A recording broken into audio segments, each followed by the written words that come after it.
Please welcome to the stage the reigning Formula E World Champion and CEO of Roborace, DiGrassi.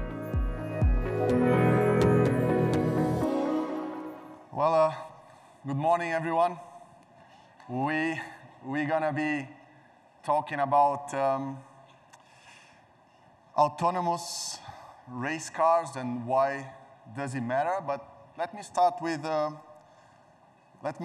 video to show a little bit of what I do and what Roborace is about.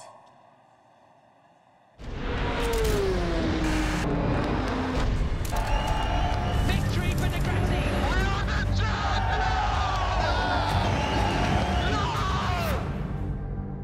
Roborace cannot be traditional motorsport. Motorsport will have to split into the pure sport and a technology-driven series. And we want to be this technology-driven series. My story with Roborace starts at the very beginning. And now I join as a CEO, and my job is to transform this idea, this concept, into a full interactive entertainment that will attract manufacturers, suppliers, technology companies to use the series to develop road-relevant technologies. And at the same time, the industry is evolving so fast that we must have a flexible, constantly evolving format for the series. And that's what we're gonna do from now on.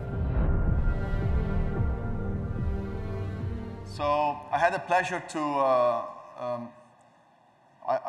to start Formula E, which is a world championship for electric cars, because we believe that the future of the industry is going to be electric, as you just saw the presentation before, which is very eye-opening. And motorsport is very relevant to what the auto industry is doing. And in 2012, Alejandro Agag, the current CEO of Formula E, started the series, and I was the first driver. I was actually the third employee of the company to join and help to build an electric racing series, which now has more manufacturers, is the series that grows the most in the world. And then in 2015, Dennis Sverdlov, the owner of Roborace, and myself, we started a series which is basically to integrate autonomous technologies that also will be the future of transportation into motorsport. And this is, it's very game-changing. I mean, it's almost like I'm trying to kill my own job as a driver. So everybody was like, are you sure you're gonna do this? And my answer was, this will happen anyway. So what I will try to do is to keep motorsport relevant for the auto industry. So in September last year, after I won the World Championship of Formula E, I said, okay, now I have a little bit more time to dedicate myself into Roborace, and I became the CEO.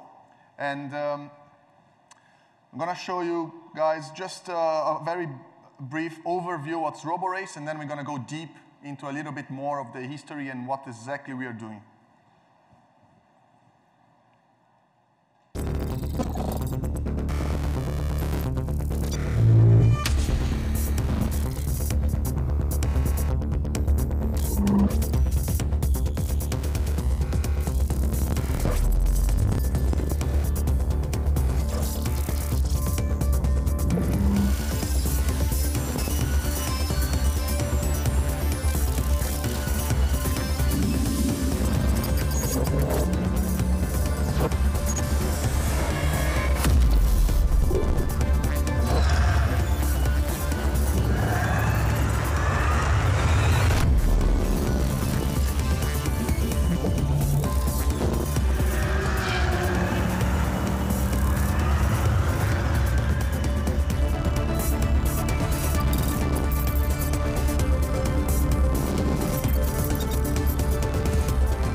Cool.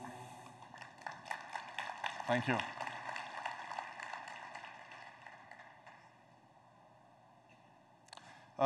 So Before I start, let me go back a little bit and tell you guys which are not familiar with motorsport or don't follow motorsport, why motorsport is relevant and why it's important to do something with it.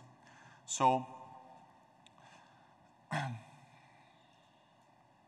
1886, this is the first horseless carriage. That was how it was called back then. And solely aim was to replace horses. But it was a bit of a crap, yeah. It was not so good. There was a lot of problems. There was a lot of difficulties to start the motor. It was not good enough. And they used to say that when the second car was made, people start racing. So 1894, the first ever car race.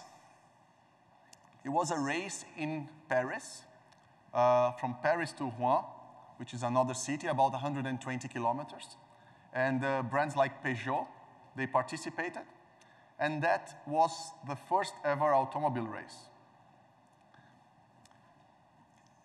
And then, with these races, the public got confidence that the technology was evolving. The manufacturers, they start pushing harder to create better and faster cars, or better and faster horses in that case. And that pushed the technology forward a lot. And that was the case all over the 1900s. So racing really did a lot of stuff that we have in our cars today. They were developed first in racing. Like many of the technologies that you can see there, turbocharged, clutch, disc brakes, and so on. They first came into racing, then they were introduced into the auto industry. So the auto industry was direct relevant. Motorsport was direct relevant to the auto industry. And this was the example of how these technologies evolved.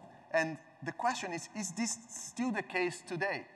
When you go to electric, when you go to autonomous, how motorsport can be relevant, can still be relevant to the auto industry, which is a core factor for motorsport. And that's what we think it's going to happen in the mobility segment, which is going to change a lot. Like the presentation before, the industry is changing very fast. So the car as we know, the vehicle as we know, will be over in the next decade. It's going to change a lot. So we have a lot of different concepts, a lot of manufacturers pushing this technology. You can see the car will be almost like a living room when you change from autonomous. And this is not science fiction. The technology exists today. And actually, that's what we're doing with the DevBot. So how do we do it? How do we integrate? How we keep motorsport relevant? Can we make racing great again? So we came up with some premises before we started Roborace, which are motorsport needs to stay road relevant. These engineering breakthroughs are super important.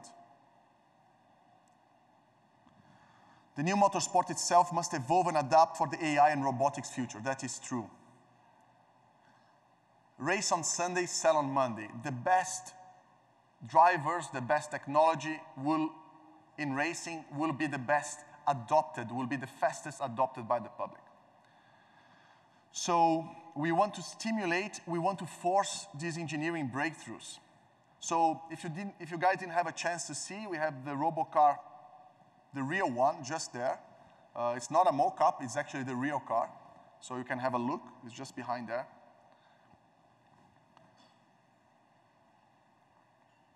Roborace premise number 2. This is very important. At the moment, we have scattered companies doing AI drivers. And the AI driver is far away from being a very good driver. So we think competition between AI drivers. And the symbiosis with the human inside the car, racing at a very high level, will result in quicker evolution of the systems, of the artificial intelligence systems. And the competition between them also will create a safer environment for these AIs to battle themselves. I mean, reaction time. The computer is already 100 times, 100-fold faster than the fastest human on reaction time. Our reaction time is 0.2 of a second. A computer is about 2 milliseconds. Our brain inside the robocar can do 24 trillion calculations per second already in a very competitive cost. And following a little bit Moore's law, the car is getting cheaper and the technology is evolving so fast that when we finalize something with robocar, we have already to change it for the next one. It's really crazy how it's evolving. But it has a long way to go. That's true. So Roborace premise 3, we need to create a trust on the public. The public must see these cars racing, so they gain the trust. When you're going to put your kid in an autonomous car to go to school, you must trust that technology. And we want to showcase that. So we want to create very nice entertainment platform, so the younger generation understands and watches the Roborace. So we are using augmented reality. We are developing an augmented reality platform that we can put augmented reality traffic in the middle of a circuit that the car has to avoid these virtual, let's say, vans or cars. We are doing a virtual reality experience so people can experience in a closer, almost like a driver is inside the car.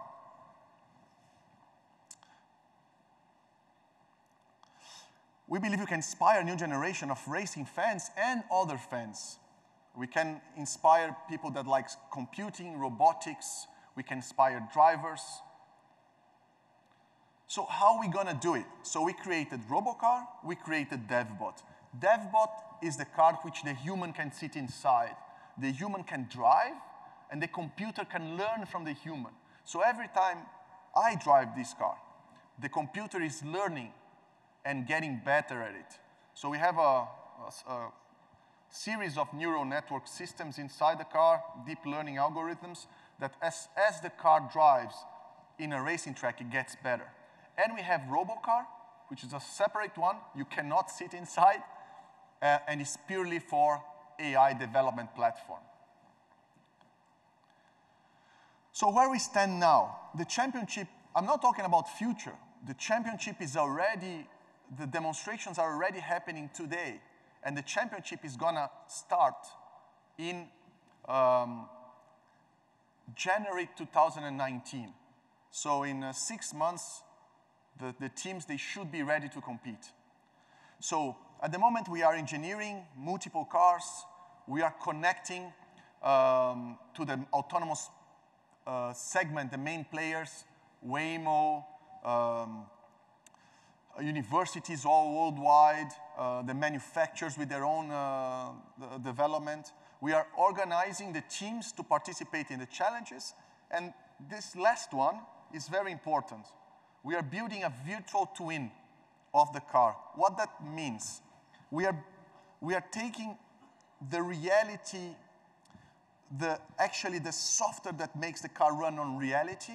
We are creating a computer model which is identical to the real car. So these cars, they can race 24/7, non-stop.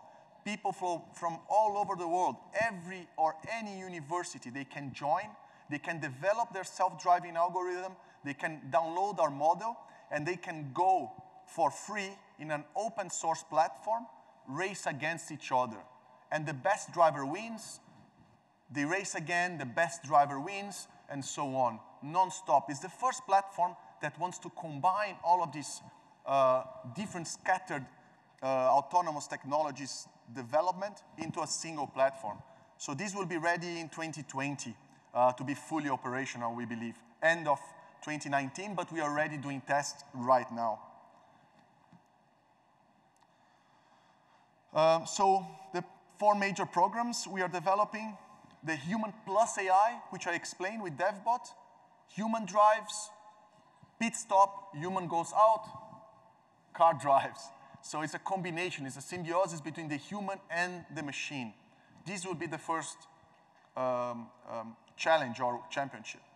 An interactive platform, like I said, augmented reality, virtual reality, media content from, to help to bring these engineers up, from educational pieces, films, like the videos you've seen, and open development. Like, again, the last one is super important. Open source and crowdsource.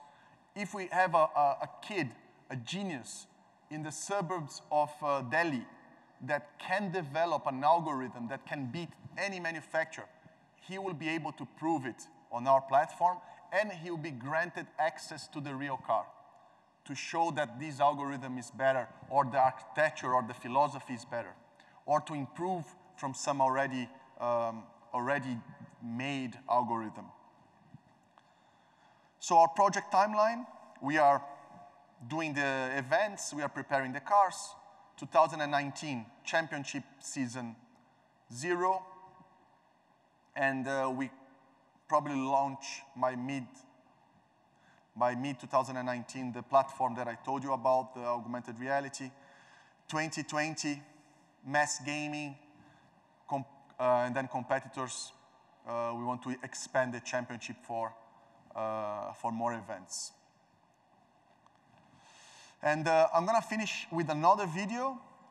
What we did now, actually this video, we did this challenge in Rome. So 3 weeks ago, there was a Formula E race in Rome, and we did a competition between the DevBot and an American professional drifter, which was quite a cool experiment. And we have a short video to show.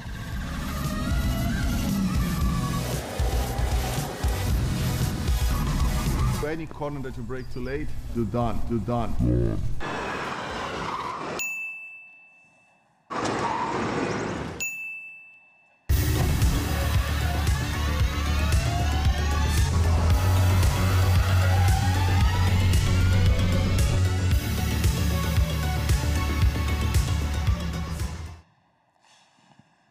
So the funny thing is that we are still not there. We are still the resume of everything of this is autonomous cars. They are still not faster than human, especially professional ones. This experiment in Rome, the car was about 15 seconds slower than a human. That's a huge amount. For racing terms, we're talking about tens of seconds when you're racing. But the evolution is coming really, really quickly. 1 year ago, the computer was 30 seconds away. Now it's 15. In some tracks, with a better self-learning algorithm, it's maybe 3 or 4 seconds only slower. But this will evolve. And we want to be at the forefront of it. And we want, in the long term, to use this also to make the world safer. Thank you very much.